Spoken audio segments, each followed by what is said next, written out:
Hello दोस्तों, welcome back to Satya classes. मैं सतवीर यादव। आज हम पढ़ेंगे 4 जुलाई की करंट अफेयर। ठीक है ना। डेली की तरह वही रहेगा कि शुरू में हमारे जो हैं 14 क्वेश्चन जो है रिवीजन के तौर पर रहेंगे, जो आपके पुरानी करंट अफेयर के हैं। ठीक है ना। उसके बाद जो हैं करंट अफेयर क्वेश्चन है, आज केवल 6 क्वेश्चन बने हैं आपके। उसके बाद जो लास्ट में क्वेश्चन है वो आपके स्टैटिक टाइप में क्वेश्चन हो जाएंगे। ठीक है ना।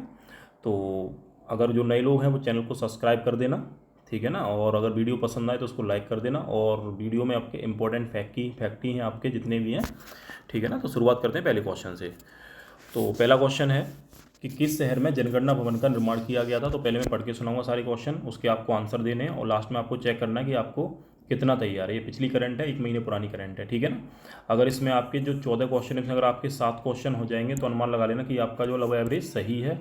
अगर इससे आपका कम रहता है तो आपको बहुत ज़्यादा मेहनत करने की ज़रूरत होगी। ठीक है ना। तो शुरुआत करते हैं पहले क्वेश्चन से। किस शहर में जनगणना भवन का निर्माण किया गया। दूसरा क्वेश्चन है 2024 में क्वेड शिखर सम्मेलन किस देश में आयोजित होगा। तीसरा क्वेश्चन है भारत की पहली नियो मेट्रो किस शहर में चलाई जाएगी। चौथा क्वेश्चन हो जाएगा इटालियन ओपन 2023 किस खिलाड़ी ने जीता। तो ये महिला पुरुष दोनों आपको बताने हैं। पांचवा है रेयान बरवानी किस देश की पहली महिला अंतरिक्ष यात्री हैं। और ये ध्यान रखना खाड़ी देश में भी ये पहली महिला अंतरिक्ष यात्री मुस्लिम। ठीक है ना। छठवां क्वेश्चन है 2022-23 में कौन सा सबसे बड़ा चीनी उत्पादक राज्य बना। सातवां क्वेश्चन हो जाएगा राष्ट्रीय जल पुरस्कारों में सर्वश्रेष्ठ राज्य का यानी पुरस्कार किसे दिया गया। आठवां क्वेश्चन है 2024 का G20 सम्मेलन किस देश में होगा। नौवां क्वेश्चन है नेपाल ने किस वर्ष को विशेष पर्यटन वर्ष के रूप में मनाने की घोषणा की है। 10वां क्वेश्चन हो जाएगा भारतीय तटीय पुलिस अकादमी के स्थायी परिसर की आधारशिला कहाँ रखी गई है। 11वां क्वेश्चन है कर्नाटक के उप मुख्यमंत्री कौन बनाए गए हैं। ठीक है ना। 12वां क्वेश्चन था किस राज्य ने जलदूत कार्यक्रम के तहत जलशाला का शुभारंभ किया है। 13वां क्वेश्चन है माउंट एटना ज्वालामुखी जो हाल ही में फटा किस देश में है। और 14वां क्वेश्चन हो जाएगा कोप 17 का आयोजन 2023 में किस देश में हुआ था। ठीक है। तो ये आपके कितने क्वेश्चन है, 14 क्वेश्चन है। उम्मीद करता हूँ इसमें आपके कम से कम 7 क्वेश्चन तो आपको सही करने ही करने हैं। ठीक है। चलो बताते हैं आपके इसके आंसर। तो पहला क्वेश्चन था किस शहर में जनगणना भवन का निर्माण किया गया। तो इसका आंसर हो जाएगा आपका दिल्ली में। ठीक है। तो नई दिल्ली में जो है जनगणना भवन का निर्माण किया गया। ठीक है ना। तो ये ध्यान रखना। और जो क्या नाम है, जो जनगणना जो है ये किस सूची का विषय है। तो ये संघ सूची का विषय है। तो ये भी ध्यान रखना है आपको, किस सूची का, संघ सूची का। ठीक है। दूसरा क्वेश्चन था 2024 में क्वेड शिखर सम्मेलन किस देश में आयोजित होगा।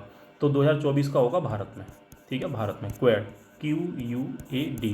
क्वेड में कितने देश हैं, 4 हैं। एक तो भारत ही है, दूसरा USA यानी अमेरिका है, तीसरा जापान है। ठीक है ना। और चौथा देश कौन सा है, चौथा है आपका ऑस्ट्रेलिया। तो इन चारों देशों को मिलकर क्या बनाया गया, क्वेड। यानी ये चारों जो है क्वेड में शामिल हैं। और ये मालाबार युद्ध अभ्यास भी करते हैं। कौन सा करते हैं, मालाबार। तो मालाबार नाम का जो युद्ध अभ्यास है नौसैनिक अभ्यास है जो क्वेड कंट्री करते हैं। इसमें जापान है, भारत है, ऑस्ट्रेलिया और अमेरिका है। और 2023 में ये आपका मालाबार कहाँ होगा, तो ये आपका ऑस्ट्रेलिया में आयोजित किया जाएगा। और क्वेड की बैठक जो ऑस्ट्रेलिया में होनी थी वो बैठक आपकी ऑस्ट्रेलिया में न होकर जापान में जो फिलहाल में हिरोशिमा में जो आपका G7 जो हुआ था, G7 कहाँ हुआ था, हिरोशिमा में हुआ था। तो वहीं पर आपका क्वेड की बैठक आयोजित हो गई थी। तो ये पॉइंट भी आपको ध्यान रखना है। ठीक है।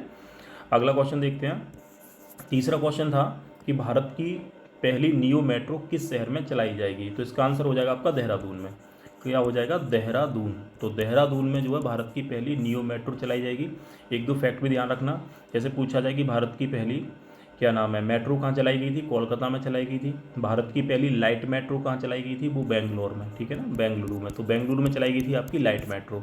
अगर ये पूछा है भारत की पहली मोनो ट्रेन कहाँ चलाएगी, मोनो रेल, तो मोनो रेल जो थी ये चलाई गई थी कहाँ पर, मुंबई में। तो मुंबई शहर जो था यहाँ चलाई गई थी मोनो रेल। तो ये पॉइंट भी आपको ध्यान रखना है। ठीक है ना।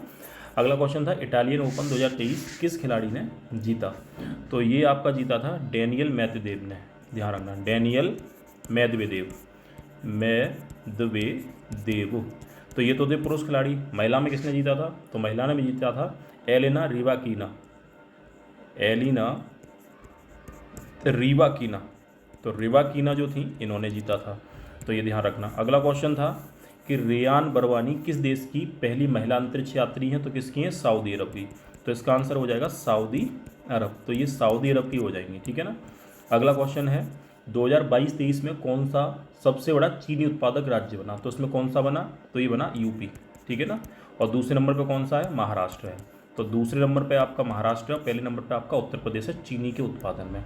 और चीनी के उत्पादन में दुनिया में अगर पूछा जाए तो दुनिया में आपका भारत का स्थान पहला आता है, ठीक है, चीनी के उत्पादन में। बाकी अगर मैं यूपी की बात करूँ तो यूपी का ध्यान रखना, आलू उत्पादन में भारत का पहला राज्य उत्तर प्रदेश है, गेहूं उत्पादन में भारत का पहला राज्य उत्तर प्रदेश है, गन्ना उत्पादन में भारत का पहला राज्य उत्तर प्रदेश है, ठीक है ना। अगला क्वेश्चन था राष्ट्रीय जल पुरस्कारों में सर्वश्रेष्ठ राज्य कौन सा रहा? तो इसमें आंसर हो जाएगा आपका, ये हो जाएगा एमपी यानी मध्य प्रदेश, ठीक है। तो मध्य प्रदेश जो था पहले नंबर पर रहा था। और सर्वश्रेष्ठ जिला कौन सा रहा? तो ये जिला था गंजम। तो गंजम कहाँ पर है? तो गंजम जिला आपका उड़ीसा में पड़ता है, ठीक है ना। गंजम जिला कहाँ पड़ता है? उड़ीसा में पड़ता है, तो ये ध्यान रखना है। अगला क्वेश्चन था 2024 का G20 सम्मेलन किस देश में होगा? तो इसका आंसर हो जाएगा आपका इटली। तो G20 सम्मेलन आपका कहाँ होगा? 2024 का इटली में होगा। और अभी कहाँ चल रहा है? अभी फिलहाल में सॉरी G20 इटली में नहीं होगा, सॉरी, ये आपका होगा ब्राज़ील में, ठीक है। कहाँ होगा? ब्राज़ील में। तो G20 2024 जो होगा वो कहाँ होगा? ब्राज़ील में होगा, ठीक है। और G7 जो होगा 2024 का ये इटली में होगा, सॉरी, ठीक है ना। तो ये इटली में होगा, तो ये पॉइंट ध्यान रखना है। और G20 सम्मेलन फिलहाल में कहाँ चल रहा है? भारत में चल रहा है, ये ध्यान रखना, ठीक है। नेपाल ने किस वर्ष को विशेष पर्यटन वर्ष के रूप में मनाने की घोषणा की है? तो ये 2025। तो 2025 को नेपाल जो है विशेष पर्यटन वर्ष के रूप में मनाएगा, ठीक है। 10वां क्वेश्चन था राष्ट्रीय तटीय पुलिस अकादमी के स्थायी परिसर की आधारशिला कहाँ रखी गई थी? तो इसकी आधारशिला आपकी किस राज्य में रखी गई? गुजरात में। तो कहाँ रखी गई थी? आपकी गुजरात में। तो इसकी आधारशिला आपकी गुजरात में रखी गई है। 11वां क्वेश्चन था कर्नाटक के उप मुख्यमंत्री कौन है? तो इसके उप मुख्यमंत्री थे आपके DK शिवकुमार, DK शिव कुमार। तो ये आपके कौन थे? ये थे इसमें उप मुख्यमंत्री। और मुख्यमंत्री कौन बनाए गए थे? सिद्धारमैया, ठीक है। तो ये पॉइंट ध्यान रखना।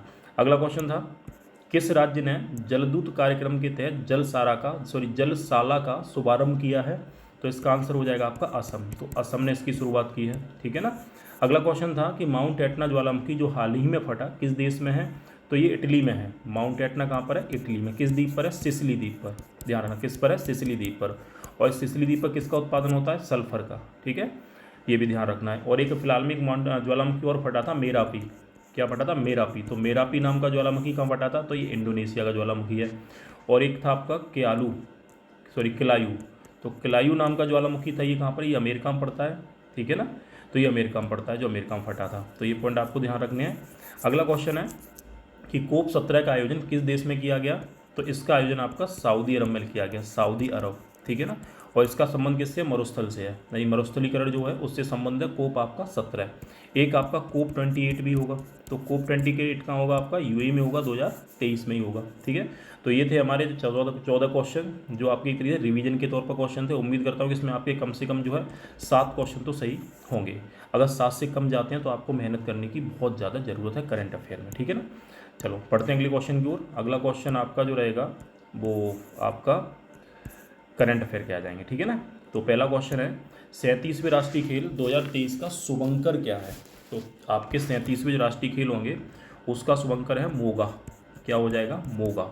और मोगा क्या है? मोगा एक आपका गौर जो है, गौर नाम का एक जानवर है, ठीक है ना। ये कहाँ का? ये गोवा का राजकीय पशु है और ये बिहार का भी राजकीय पशु है, गौर, ठीक है ना। तो ये ध्यान रखना। और 37वें राष्ट्रीय खेल कहाँ होंगे? आपके गोवा में होंगे। कहाँ होंगे? गोवा में होंगे, ठीक है ना। इससे पहले आपके कहाँ हुए थे? गुजरात में हुए थे। कौन से? 36 वाले। और अगर पूछा जाए 38वें राष्ट्रीय खेल कहाँ होंगे, अगर आपसे पूछा जाए 38वें जो नेशनल गेम्स हैं ये कहाँ होंगे, तो ये आपके उत्तराखंड में होंगे, ठीक है, उत्तराखंड, ठीक है। और उत्तराखंड और गोवा दोनों ने मिलकर जो पर्यटन को बढ़ाने के लिए एक दूसरे के राज्यों को एक आपका समझौता भी किया था, ठीक है ना। और गोवा की प्रमुख नदी कौन सी है? मांडवी, ठीक है ना। मांडवी जिसे कर्नाटक में बोलते हैं महादाई या महादेई नदी, ठीक है ना। और महादेई नदी जो है इस पर आपकी कलसा बंडूरी नाम की परियोजना भी बन रही है, कलसा बंडूरी। तो कलसा बंडूरी नाम की परियोजना किस नदी बन रही है? आपकी महादेई या फिर आपकी मांडवी नदी पर बन रही है। तो ये पॉइंट भी आपको ध्यान रखना है, ठीक है ना। और गोवा जो है इसका राजकीय पक्षी क्या है? तो इसका है रूबी गोला, रूबी गोला। तो रूबी गोला क्या है? एक बुलबुल का नाम है, ध्यान रखना, ठीक है ना। और एक बुलबुल फाइटिंग नाम से खेल भी होता है, कहाँ होता है? असम में होता है। अगर पूछा जाए बुलबुल फाइटिंग नाम से जो खेल होता है ये कहाँ होता है? तो ये आपका असम में होता है, ठीक है ना। गोवा में आज का आपका मोलम नेशनल पार्क है, मोलम, तो मोलम जो नेशनल पार्क है ये कहाँ पर है, ये आपका गोवा में है। उसके अलावा सलीम अली जो आपका पक्षी विहार है ये भी कहाँ पर है, ये भी गोवा में है। गोवा की राज्य की भाषा क्या है, तो गोवा की राज्य की भाषा है कोंकणी, ठीक है। तो कोंकणी भाषा जो है गोवा में बोली जाती है, ठीक है। तो ये पॉइंट ध्यान रखना। आर्य भाषा परिवार से संबंध है, ये क्वेश्चन भी आ जाता है कि ये बताओ कोंकणी भाषा का संबंध किस भाषा परिवार से है, आपका आर्य भाषा परिवार से है, ठीक है। तो ये पॉइंट आपसे गोवा से ध्यान रखने हैं। और भारत में सबसे अधिक जो इंटरनेट का जो परसेंटेज है यानी कनेक्शन का परसेंटेज है वो सबसे अधिक किस में है, वो आपके सबसे अधिक गोवा राज्य में है। किस में हो जाएगा, गोवा राज्य में हो जाएगा। तो ये पॉइंट भी आपको ध्यान रखना है। और स्वास्थ्य सूचकांक में जो पहले नंबर पर कौन सा राज्य है, छोटा वाला, तो ये हो जाएगा, ये आपका गोवा हो जाएगा।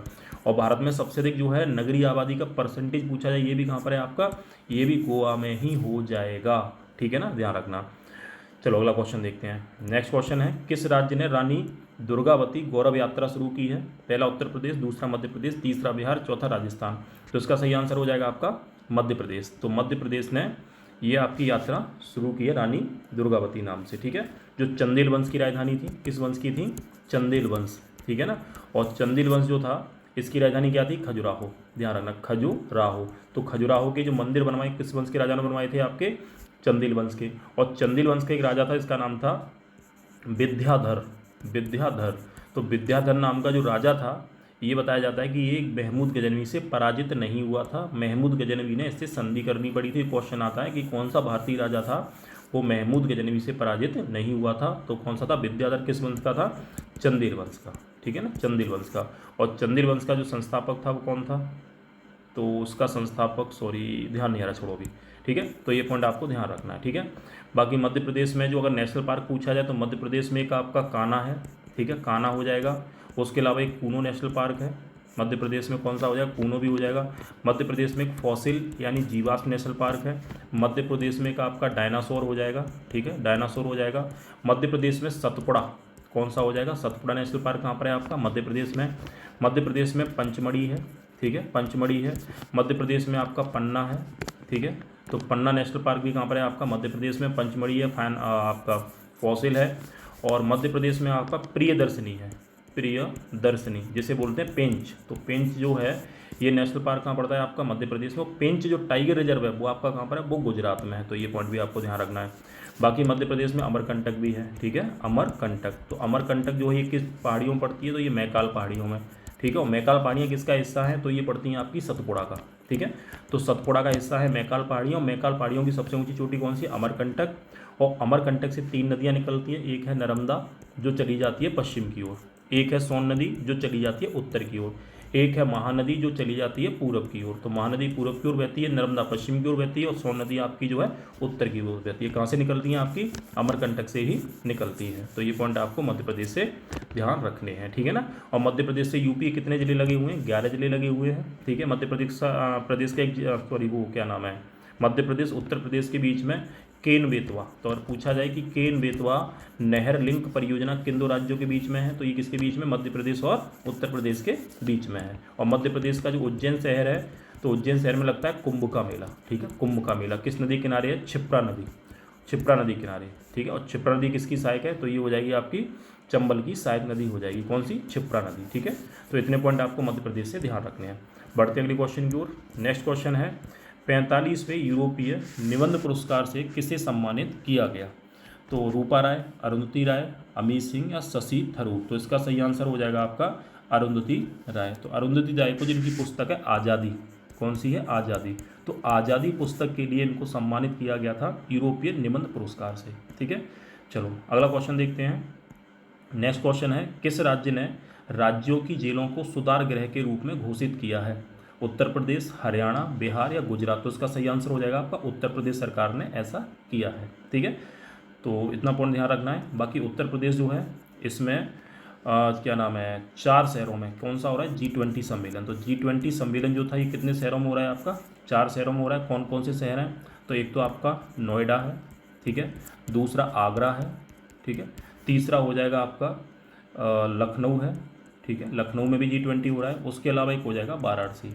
तो वाराणसी है, लखनऊ है, नोएडा है और आगरा है। इतने शहरों में आपका G20 सम्मेलन हो रहा है, कहाँ पर, उत्तर प्रदेश में, ठीक है।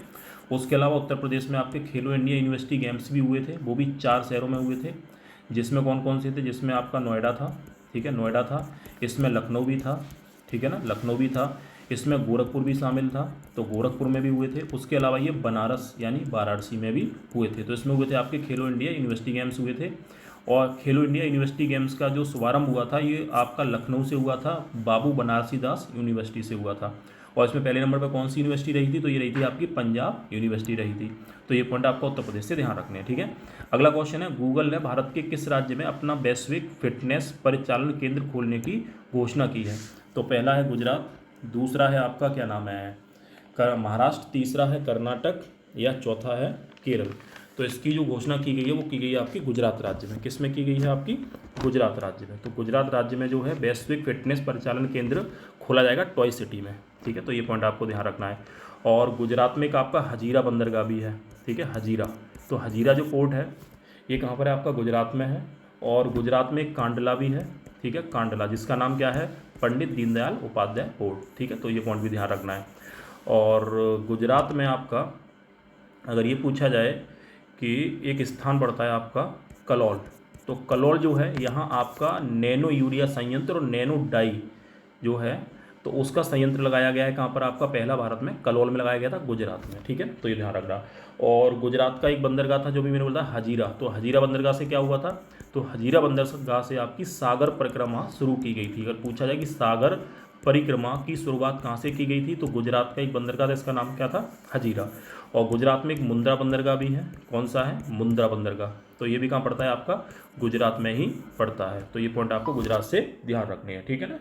बाकी गुजरात में आपका तुमने सुना होगा गिरी है, गिरी नेशनल पार्क है। गुजरात में आपका कच्छ नेशनल पार्क भी हो जाएगा, है ना। और गुजरात में आपका क्या नाम है, खम्बात की खाड़ी भी है, वहाँ पर एक योजना है आपकी कल्पसर। तो कल्पसर योजना जो है इसका संबंध किससे हो जाएगा, गुजरात राज्य से ही हो जाएगा, ठीक है। तो ये पॉइंट आपको गुजरात से ध्यान रखना है, ठीक है।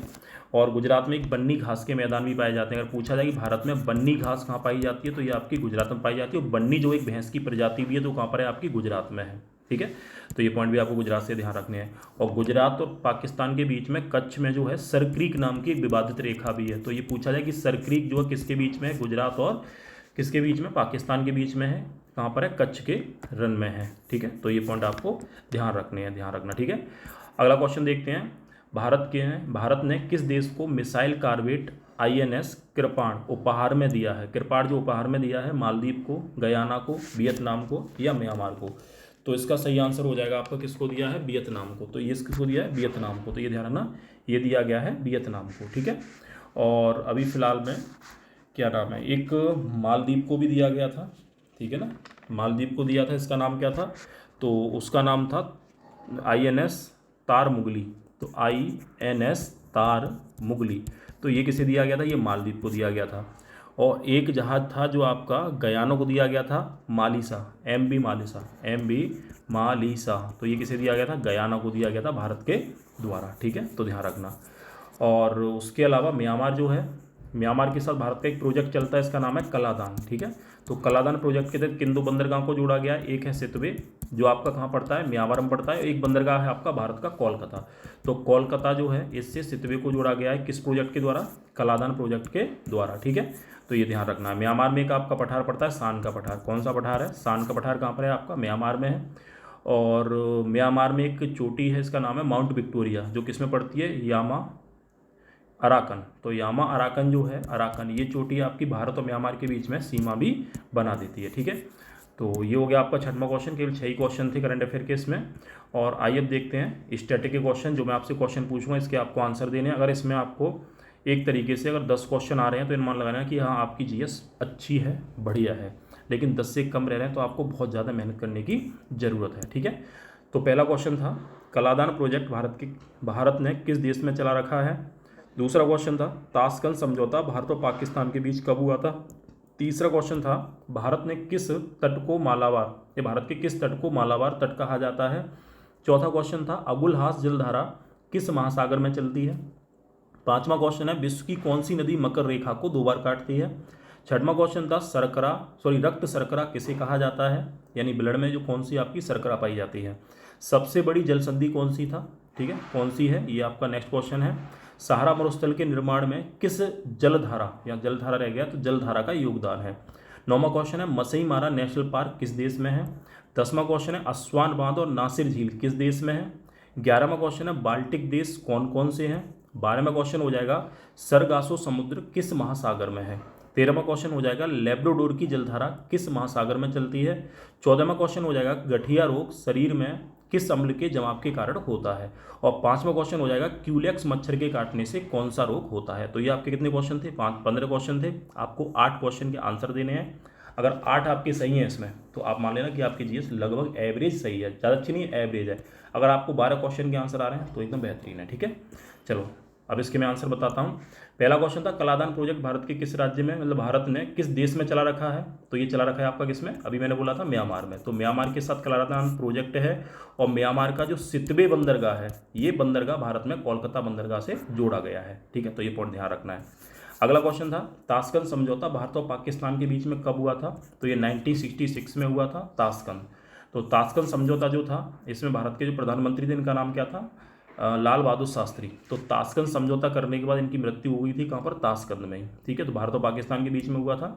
और एक आपका पंचशील समझौता भी ध्यान रखना, वो आपका 1954 में हुआ था। ये भारत और चीन के बीच में था, कौन सा, पंचशील समझौता। ठीक है, अगला क्वेश्चन है भारत के किस तट को मालाबार तट कहा जाता है। तो ये हो जाएगा आपका पश्चिमी तट। तो पश्चिमी तट जो है, जो आपका खासकर केरल का तट है, इसे मालाबार तट कहा जाता है। भारत का जो पूर्वी तट है इसको बोला जाता है कोरोमंडल। ठीक है, कोरोमंडल। और कोरोमंडल जो तट है ये आपका कहाँ से कहाँ तक है, कन्याकुमारी से लेके कृष्णा नदी के मुहाने तक। और जो मालाबार तट जो अभी बताया था ये कहाँ से कहाँ तक है, तो ये हो जाएगा आपका मंगलोर से लेके कन्याकुमारी तक। ठीक है, केरल राज्य में। और ये जो मलयालम भाषा है वो आपकी कहाँ की है, केरल की है। अगला क्वेश्चन देखते हैं अगुलहास जलधारा किस महासागर में चलती है। तो अगुलहास जलधारा जो है ये हिंद महासागर में चलने वाली एक गर्म जलधारा है। किस महासागर में, हिंद महासागर में। ठीक है, चलती कहाँ पर है, तो अफ्रीका के ये पूर्वी तट पर चलती है अगुलहास। ठीक है, मोजाम्बिक और मालागासी की जब जलधाराएं आपस में मिल जाती हैं तो कौन सी जलधारा बनती है, अगुलहास। तो ये पॉइंट आपको ध्यान रखना है। ठीक है, अगला क्वेश्चन था विश्व की कौन सी नदी मकर रेखा को 2 बार काटती है। तो विश्व की कौन सी नदी मकर रेखा को 2 बार काटती है, तो ये अफ्रीका की है लिम्पोपो। ठीक है, तो लिम्पोपो नदी जो है ये अफ्रीका में बहती है, जो मकर रेखा को 2 बार काटती है। और मकर रेखा को 3 बार काटने वाली जो नदी है वो है आपकी बरमेजो। ठीक है, जो अर्जेंटीना में बहती है। तो बरमेजो नदी मकर रेखा को 3 बार काटती है, लिम्पोपो नदी मकर रेखा को 2 बार काटती है। और भूमध्य रेखा को 2 बार कौन सी नदी काटती है, कांगो। ठीक है, कांगो या इसका प्राचीन नाम है जायरे। तो कांगो या जायरे नदी जो है ये भूमध्य रेखा को 2 बार काटेगी। अब एक क्वेश्चन ये भी आता है कि कर्क रेखा को कौन सी नदी 2 बार काटती है। तो कर्क रेखा को 2 बार काटने वाली नदी भारत में ही बहती है, इसका नाम है माहे या माही नदी। तो माही नदी जो है ये भारत के 3 राज्यों में बहती है। मध्य प्रदेश से निकलेगी, ठीक है ना, फिर ये चली जाएगी राजस्थान में, और राजस्थान से पुनः ये दक्षिण में आ जाएगी गुजरात में। गुजरात में आने के बाद ये खम्मात की खाड़ी में जाके गिर जाती है। कौन सी नदी, माही नदी। ठीक है, कौन सी नदी है, माही नदी। ठीक है, अगला क्वेश्चन था इसमें कि रक्त शर्करा किसे कहा जाता है। तो ग्लूकोज जो है, ग्लूकोज, तो ग्लूकोज को रक्त शर्करा कहा जाता है। रक्त में कौन सा शर्करा पाया जाता है, ग्लूकोज। और ये ग्लूकोज जो है इसको जो इंसुलिन जो हार्मोन्स होता है ये किस में बदल देता है, ग्लाइकोजन में। ध्यान रखना, ग्लाइकोजन। और ग्लाइकोजन नाम की जो शर्करा होती है कहाँ पाई जाती है, यकृत में। तो ये यकृत में इकट्ठी हो जाती है। और जब भी शरीर में आपकी ग्लूकोज की आवश्यकता होती है तब ये आपका ग्लाइकोजन में मतलब ग्लाइकोजन किस में बदल जाता है, आपका ग्लूकोज में बदल जाता है। तो रक्त शर्करा किसे बोलते हैं, ग्लूकोज को बोलते हैं। और ग्लूकोज कैसी शर्करा है, तो ये है आपकी मोनोसैकेराइड। ठीक है, मोनोसैकेराइड ध्यान रखना। तो मोनोसैकेराइड नाम की शर्करा कौन सी है आपकी, ग्लूकोज है, फ्रक्टोज है और गैलेक्टोज है। ये हो जाएंगी आपकी कौन सी, मोनोसैकेराइड। ठीक है, 7वां क्वेश्चन है सबसे बड़ी जल संधि कौन सी है। तो ये हो जाएगी आपकी ये डेविस जल संधि। तो डेविस जो जल संधि है ये ग्रीनलैंड और कनाडा के बीच में जो दुनिया की सबसे चौड़ी जल संधि है। और इसी जल संधि में यानी जो चौड़ी जल संधि है ये आपकी बैफिन की खाड़ी, ठीक है, बैफिन, तो बैफिन की खाड़ी अटलांटिक महासागर को आपस में जोड़ देती है। ठीक है, तो ये पॉइंट आपको ध्यान रखना है। और यहाँ एक पॉइंट और बता रहा था कि बैफिन की खाड़ी में एक लेब्रोडोर, तो लेब्रोडोर नाम की जो जलधारा है ये ठंडी जलधारा है और ये चलती है आपकी बैफिन की खाड़ी अटलांटिक महासागर में। और इसी जलधारा के चलने से एक बर्फ़ की चट्टान बनी थी जिसमें एक टाइटेनियम जो जहाज़ था, ठीक है, टाइटैनिक जो जहाज़ था वो इसी चट्टान से टकरा के टूटा था। किसके द्वारा बनाई गई थी, लेब्राडोर की जलधारा के कारण बना दी गई थी वो आपकी चट्टान बर्फ़ की। अगला क्वेश्चन है सबसे बड़ी जल संधि कौन सी है, तो ये मैंने अभी बता दिया था, ठीक है ना। अगला क्वेश्चन था सहारा मरुस्थल के निर्माण में कौन सी जलधारा योगदान देती है। तो ये जलधारा आपकी है कनारी की धारा। ठीक है, कनारी की धारा कैसी है, ठंडी जलधारा है, अटलांटिक महासागर में चलती है, यूरोप महाद्वीप से होती नीचे आती है और इस जलधारा के कारण कौन सा मरुस्थल बना है आपका सहारा, जो अफ्रीका में स्थित है, दुनिया का सबसे बड़ा मरुस्थल है और ये आपका पथरीला मरुस्थल भी दुनिया का सबसे बड़ा है। ठीक है, अगला क्वेश्चन है मसई मारा नेशनल पार्क किस देश में है, तो ये केन्या में है। तो मसई मारा नेशनल पार्क कहाँ पड़ता है, केन्या में पड़ता है। केन्या की राजधानी क्या है, नैरोबी है। और नैरोबी में किसका मुख्यालय है, यूएनईपी किया, यूएनईपी, ठीक है, यूनाइटेड नेशन एनवायरनमेंट प्रोग्राम। तो इसका मुख्यालय आपका कहाँ पर पड़ता है, नैरोबी पड़ता है। ठीक है, तो ये पॉइंट आपको ध्यान रखना है। और केन्या में एक जनजाति भी पूछी जाती है जो अफ्रीका में रहती है, इसका नाम है मसाई जनजाति। अगर पूछा जाए कि मसाई जनजाति जो है किस देश में रहती है, तो ये केन्या में रहती है। ठीक है ना, ये पॉइंट आपको ध्यान रखना है। अगला पॉइंट है आपका अस्वान बांध और नासिर झील किस देश में है, तो ये दोनों आपका मिस्र में पड़ते हैं। और किस नदी पर है, तो ये पड़ते हैं नील नदी पर। और नील नदी जो है दुनिया की सबसे लंबी नदी है। और सबसे बड़ी नदी कौन सी है, वो है आपकी अमेजन। ठीक है, तो अमेजन नदी दूसरी सबसे लंबी नदी है, लेकिन ये सबसे बड़ी नदी है जल के हिसाब से। नील नदी सबसे लंबी नदी है जो विक्टोरिया झील से निकलती है और भूमध्य सागर में जाके गिर जाती है। ये भी दो नदियों से मिलकर बनी है, कौन सी, नील नदी। एक आपकी इसे बोलते हैं श्वेत, तो श्वेत नील, ये ताना झील से निकलती है। और एक आपकी है इसका नाम है नीली झील, सॉरी नीली नील, तो नीली नील नदी जो है ये कहाँ से निकलती है, ये विक्टोरिया झील से निकलती है। और दोनों मिलकर क्या बनाती हैं, आपकी नील नदी बनाती हैं। तो ये पॉइंट आपको ध्यान रखना है। ठीक है, अगला क्वेश्चन था बाल्टिक देश कौन कौन से है, तो बाल्टिक कंट्री में 3 कंट्री हैं। एक है आपका लिथुआनिया, ध्यान रखना लिथुवानिया, ठीक है। एक है लाटविया और एक है एस्टोनिया। तो लाटविया है, एस्टोनिया है और लिथुआनिया, ये तीनों आपके कौन से देश हैं, बाल्टिक कंट्री हैं। और बाल्टिक सागर जो है, उत्तरी सागर को कौन सी नहर जोड़ती है, तो ये आपकी है कील नहर। तो कील नहर कहाँ पर है, जर्मनी में है। जोड़ती किसे है, बाल्टिक सागर को उत्तरी सागर से जोड़ती है। अगला क्वेश्चन है आपका कि सरगासो समुद्र किस महासागर में है, तो सरगासो समुद्र जो है ये अटलांटिक महासागर में है। ठीक है, अटलांटिक, कौन से अटलांटिक, उत्तरी अटलांटिक। तो उत्तरी अटलांटिक महासागर में सरगासो समुद्र है। और सरगासो जो एक घास का नाम है, कभी कभी आता सरगासो है क्या, एक घास है। और ये घास जो है कनारी की धारा और गल्फ स्ट्रीम की जलधारा के मिलने से बनती है, ये कौन ध्यान रखना है। ठीक है, अगला क्वेश्चन था लेब्राडोर की जलधारा किस महासागर में चलती है, मैंने अभी बताया था, ये कहाँ चलती है, अटलांटिक।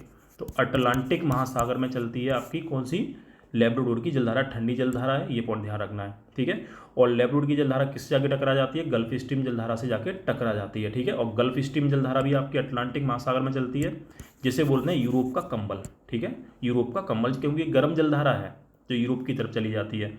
और जिसके कारण क्या होता है कि सर्दियों में भी यूरोप के जो बंदरगाह हैं वो बर्फ मतलब खुले रहते हैं, मतलब उनमें बर्फ़ नहीं जमती। किसके कारण, आपका गल्फ स्ट्रीम जलधारा के कारण। अगला क्वेश्चन था गठिया रोग शरीर में किस अम्ल के जमाव के कारण होता है, तो ये होता है आपका यूरिक एसिड। ठीक है, यूरिक अम्ल। तो यूरिक अम्ल के कारण कौन सा रोग होता है, आपका गठिया रोग होता है, ये ध्यान रखना है। ठीक है, जोड़ों में संबंधित होता है। ठीक है, और एक आपका पूछा जाए कि लैक्टिक अम्ल जो होता है, लैक्टिक अम्ल, तो लैक्टिक अम्ल जो बनता है ये मायोसिन नामक प्रोटीन से बनता है। ये शरीर में जब बनता है तो हमें थकान होती है। तो जब भी हम मेहनत करते हैं तो हमें थकान जो महसूस होती है किस अम्ल के कारण होती है, लैक्टिक। और लैक्टिक अम्ल किस में पाया जाता है आपका, ये पाया जाता है दूध में, खट्टे दूध में। ठीक है, तो ये पॉइंट आपको ध्यान रखना है। अगला क्वेश्चन था क्यूलेक्स मच्छर के काटने से कौन सा रोग होता है, तो क्यूलेक्स मच्छर खासकर ये धान के खेत में पाया जाता है। किस खेत में पाया जाता है, आपका जो चावल वाली फसल होती है ना, धान, उसमें पाया जाता है। और इससे होता है जापानी बुखार, या जापानी बुखार बोल देंगे, या जापानी इंसेफेलाइटिस। तो जापानी इंसेफेलाइटिस भी कहा जाता है या जापानी बुखार कहा जाता है। खासकर ये बच्चों में होता है और ये तराई प्रदेशों में ज़्यादा होता है। ठीक है, क्योंकि धान की खेती ज़्यादा होती है, तो ये ध्यान रखना है आपको। ठीक है, एक होता है मादा एनाफिलिज। तो मादा एनाफिलिज के काटने से कौन सा होता है, वो होता है मलेरिया। ठीक है, तो मादा एनाफिलिज जो होता है उससे मलेरिया होता है। प्रोटोजोआ होता है उसके शरीर में, जिसका नाम क्या होता है, प्लाज्मोडियम। तो प्लाज्मोडियम नाम का, तो प्लाज्मोडियम नाम का जो प्रोटोजोआ है, इससे कौन सा रोग होता है, मलेरिया होता है। एक मच्छर है आपका एडीज इजिप्टी। ठीक है, एडीज इजिप्टी। तो एडीज इजिप्टी जो मच्छर है, इसके काटने से कौन सा रोग होता है, तो इसके काटने से आपका क्या नाम है, डेंगू होता है। ठीक है, डेंगू होता है। उसके अलावा इसके काटने से चिकनगुनिया होता है, चिकनगुनिया। तो चिकनगुनिया नाम का रोग भी हो जाता है, किसके, एडीज इजिप्टी मच्छर के काटने से हो जाता है। तो ये थे आपके स्टैटिक क्वेश्चन। उम्मीद करता हूँ कि वीडियो आपको पसंद आएगी। ठीक है ना, और इसमें आपके जो भी क्वेश्चन है वो आपके काम के होंगे सारे के सारे। ठीक है, एग्जाम में फंसने के चांस भी आपके हैं। तो अगर आपको वीडियो अच्छी लगी है तो वीडियो को लाइक कर देना। ठीक है ना, और मेरे चैनल को सब्सक्राइब कर देना। ठीक है, अभी फिलहाल मैं करंट ही बढ़ाऊंगा, धीरे धीरे जो है इसमें मैं आपका कोशिश करूंगा मैं हिंदी की रेगुलर क्लास लेने की, उसके अलावा आपका यूपी स्पेशल की क्लास है वो भी लेने की। ठीक है, और अगर बात बन जाती है तो आपका क्या नाम है, एक का 2 सब्जेक्ट आपका जीएस का भी मैं इसमें ऑनलाइन पढ़ाना शुरू कर दूंगा, ठीक है ना। बस आपको लगातार वीडियो को शेयर करना है, वीडियो को लाइक करना है, ठीक है ना। और जितने अच्छे से अच्छा आपका जो कंटेंट रहेगा ना वो आपको मैं देने की कोशिश करूँगा, ताकि आपके एग्जाम में क्वेश्चन सीधे सीधे फंसें, ठीक है। तो मिलते हैं नेक्स्ट वीडियो में, तब तक के लिए धन्यवाद।